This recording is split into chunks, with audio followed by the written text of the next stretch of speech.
guys, it's your boy, Barca Boy 103. Today we're going to be reacting to the Barcelona news over the past 24 hours.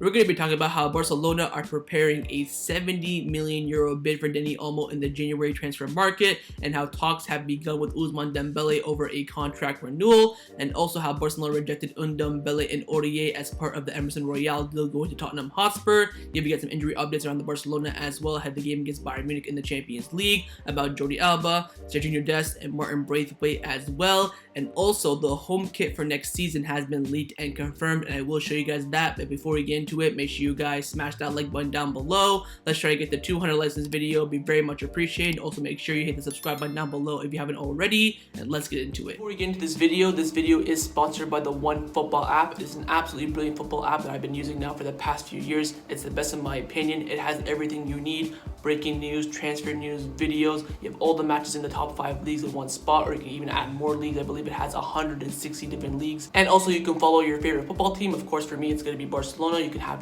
predictions. It tells you the next games. You have news about it as well. You have a nice little place where you can see all the tables for Champions League, Copa del Rey, Super Cup, La Liga. You can have the squad list as well. You can see all the first team players of Barcelona and some of the Barcelona B players as well. Nice little spot for transfers as well, for everything that's linked to just Barcelona. And during the match, there is live voting of the man of the match. But what I love about this app the most is when we score, it tells you who assists. It tells you if it's a penalty or an own goal. Some apps don't do that. It's absolutely brilliant. Of course, it has full-time stats as well, offside, possession. It also has news on La Liga, transfers on La Liga, and stats as well: top scorer, assists, red cards, yellow cards. This is by far the best football app out there, and the best part is it's free. So top link in the description down below. Give it a go. You won't be disappointed. Let's start off with the transfer news over the past 24 hours. Now on the screen right now, you can see Jordi Alba is one of the top reliable journalists in TV3. He came out saying that I have some big and breaking news. He's going to drop a bombshell in the news show later on in the night. And he came out saying that Dani Olmo wants to return to Barcelona, and the club will try to sign him in the winter transfer market.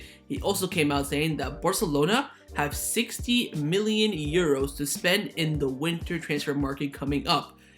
I mean, I think the reports about Dani Olmo are correct, but I doubt Barcelona have €60 million to spend in the market. You're telling me went from on the verge of bankruptcy to having €60 million to spend in just a few months and only reducing the wage bill by 30% or so?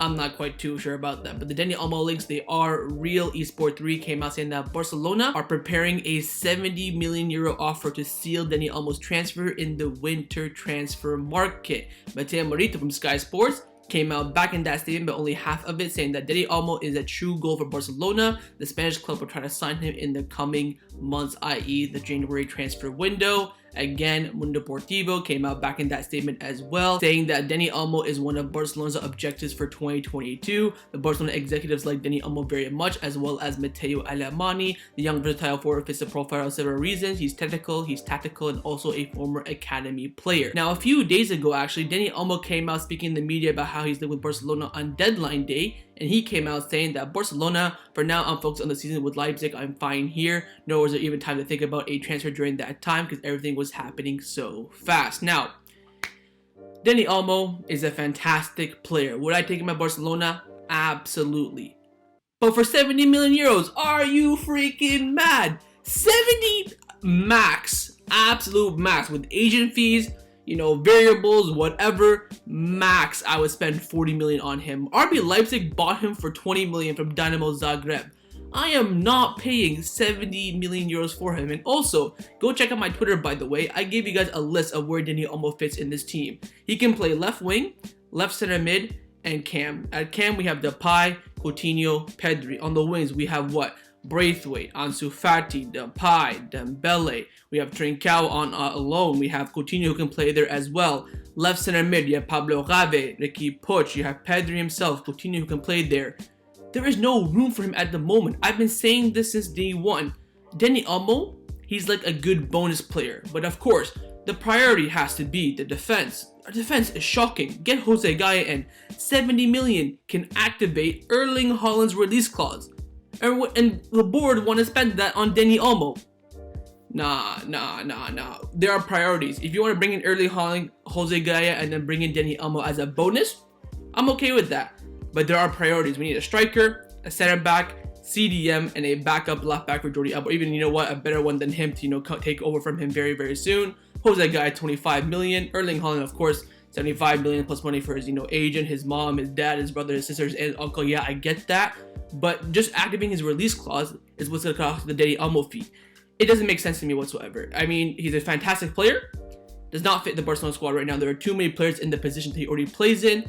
And of course, we have other priorities. Again, Dani Olmo, fantastic player. I would take him at Barcelona, but not for 70 million euros. Absolutely no chance. The max for me is 40 million. Let me know what you think about this down in the comments below. But again, reports are coming out saying that Barcelona will try and sign Dani Olmo in the January transfer window, and they are ready to offer 70 million euros. Now, a player that we actually sold on deadline day was Emerson Royal, and Fabrizio Romano came out saying that Barcelona turned down the opportunity to sign Ndombele or Aurier as part of the Emerson Royal deal, and Spurs will only pay 25 million euros guaranteed.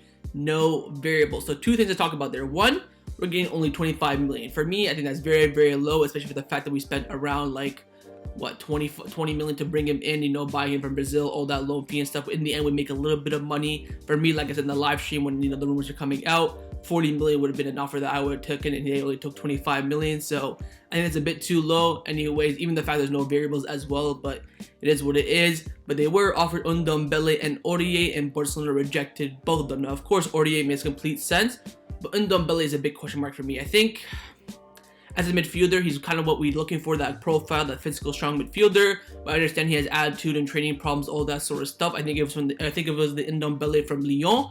100% I would have taken him, no doubt about that. But the fact that Barcelona didn't really, consider him is kind of, a bit of a, sparking mark for me. I think I would have considered him, but in the end I would have said no as well. But let me know down in the comments below, would you have considered taking Ndombele at Barcelona? For me personally, I would have considered him, but in the end, we need the money, so I would have gone for the straight cash of 25 million euros. But of course, I wanted more. In the end, Joan Laporta thought of the club and took the money straight away. Let's now get into the news surrounding Barcelona over the past 24 hours. The first topic that I want to discuss is the contract renewal of Ousmane Dembele, and there now is a meeting scheduled, and Markov came out saying that Barcelona have designed a plan for Dembele. The club have regulated his training, food, rest, and also work on emotional aspects. They want to give the player to feel very important here at the club. But Matteo Morita from Sky Sports, we all know is a very, very reliable source. He's come out saying it's not true that Dembele is close to renewing his contract at Barcelona. Talks have already started recently. The parties are at the beginning of the negotiations, and there's still a lot left. Because there have been reports coming out over the past 24 hours saying that, the renewal is basically done, everything's agreed, Dembele's going to stay for 5 more years until June 2026 or 2025, something like that. But Matteo Morita come out saying that, look, it's just beginning now, the negotiations, there's no done deal whatsoever. There are meetings scheduled for the middle and the end of September, but again, no full agreement has happened yet.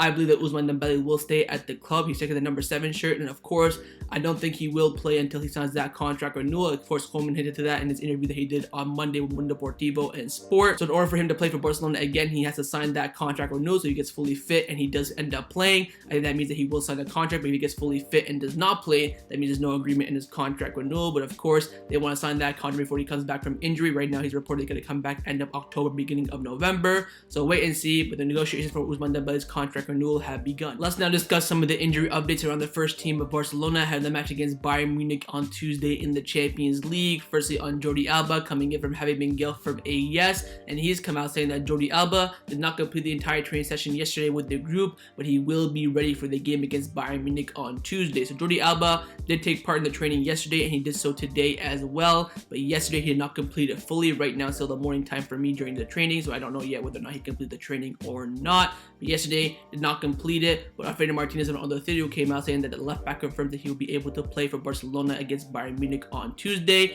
He's doing some company work with Joan Laporta during, the Catalonia day or something like that. He confirmed to the media saying that I think I will be fine to play that game. So Jordi Alba looks set on track to make that game for Bayern Munich. Of course, if he does not start, we have no other left back other than Alejandro Balde from Barcelona B, or actually Juvenile A on paper. So wait and see what happens, but everything indicates right now that Jordi Alba will be fit and he will make the game against Bayern Munich. But a player that won't make the game against Bayern Munich is Martin Braithwaite, again coming in from having been guilty from AES, and he's come out saying that Martin Braithwaite is practically ruled out for the game against Bayern Munich, who continues to train separately due to a knee discomfort that he suffered in the game against Getafe. So again, it looks like Martin Braithwaite will not make that game. And also on Serginho Dest, Heaven Miguel came out saying that he's trying his absolute best to make the game, and in the end, it will be up to Koeman whether or not he wants to risk Dest in this game or not. I highly doubt that he will. It's a grade 1 sprained ankle. He can still kind of play, but he'll still feel it in his ankle, right? So I don't think Dest will make it as well. Braithwaite 100% won't make it. Dest is like, 90%, a little bit of, there's a little bit of a chance.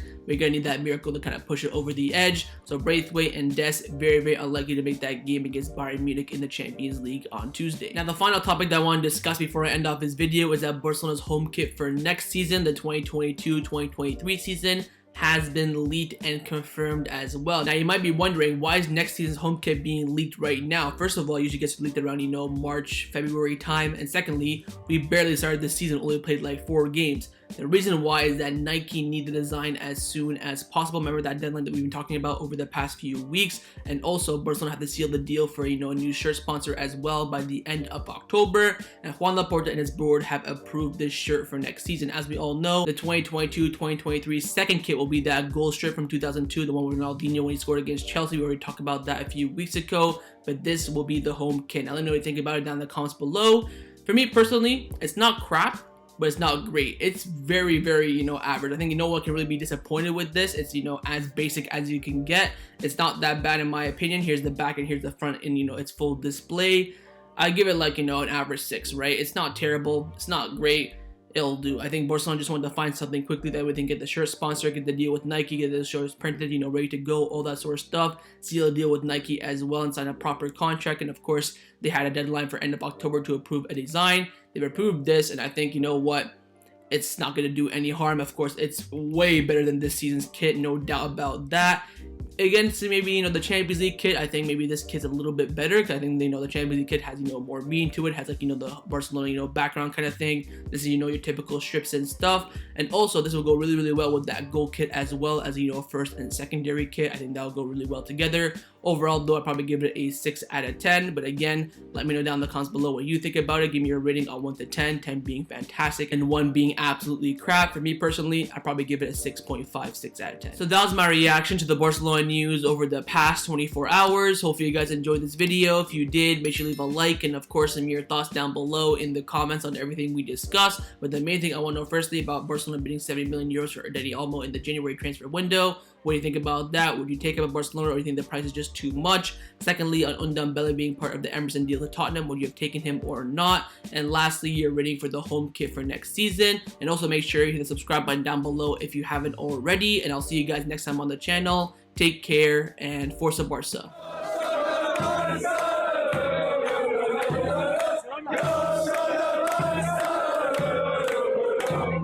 Yeah.